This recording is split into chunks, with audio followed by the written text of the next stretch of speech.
When I first heard Pine Sap, I was like, oh, okay, like mastic. So I expected to get nice, clean little beads of a pitch-flavored resin. And what I got instead from Rare Tea Cellars was something it looked like somebody went out and scraped off of a wood pile. It looks like a tree took a poop. So it's quite organic, heavily foraged. Look at that. What is that? I don't even know. It could have been alive at some point. I really had no idea what was going to happen when I put it into the pot with the milk. I didn't know if it would dissolve. I think in my head I thought it would dissolve, but in reality it's not water soluble. Like, of course. Oh god, it's so gross. That looks like earwax. I don't even know what that is. That's what it looks like. So it ended up just melting into this tiny ball in the bottom of the pot, which I then strained out, and then spent the next 30 minutes trying to wash out of my strainer. It is a pleasant flavor. It's also, I have tasted it in a few different iterations. The first one being about 10 times as strong as you would ever want to taste it. I might as well have been licking the side of a tree, but Paul just came in and tasted it and has fallen in love with it. It very much tastes exactly like, you know, a fresh cut Christmas tree being in your house. Mastic is the sap of the mastic tree. My first frame of reference for a use for mastic is this very old traditional Turkish ice cream called dondurma. And it's something I had looked into because the ice cream is very unique in that it has a elastic property and a really like gum-like chew to it. So I decided to try to replicate this very classic Turkish technique with the sap of pine instead of the sap of a mastic tree. You can see little windows forming in the streaks, much like you would gluten. It's crazy.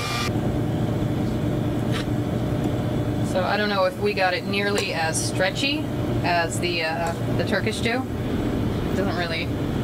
In my head, it was a lot stretchier, but.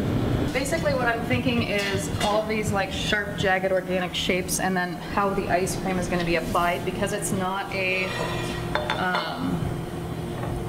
spoonable ice cream. I have it in a piping bag that's going to show how the gumminess helps elongate it into a ribbon. When I came to Blackbird, I had spent so many years making beautiful food, precious food, that I just didn't want to make beautiful food again. I wanted to make honest, attractive, edible food. So we sort of made this commitment to stop portioning things and discarding edges. Basically, why was a quenelle more valuable than just a scoop? All right, so this is our goat cheese mousse. We've just simply taken a fresh chev and that's folded with pine honey and then simply folded with some whipped cream. So very basic. I really like the way this cake is starting to stand up kind of tall. So this is an apple Turkish delight.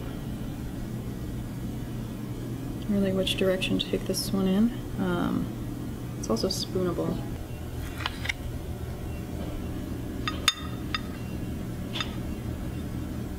As we get the piping bag ready, now you can sort of see this is what we got.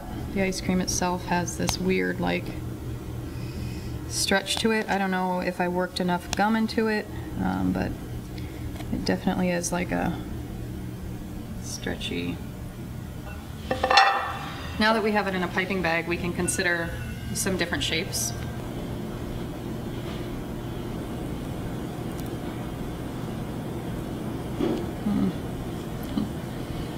Let's see, we need to get it off.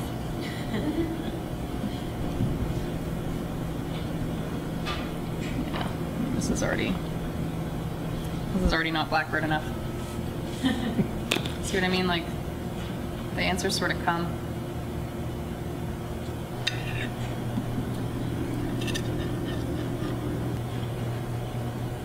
I think the pine is really nice in there.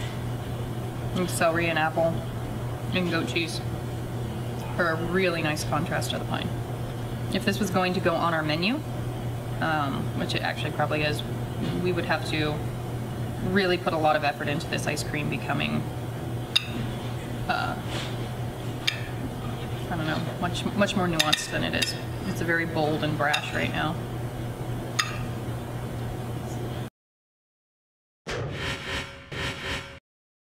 Chicories are a family of lettuces. They're bitter, radicchio, endive, but the root itself is often used. I think the most common place would be in coffee in New Orleans.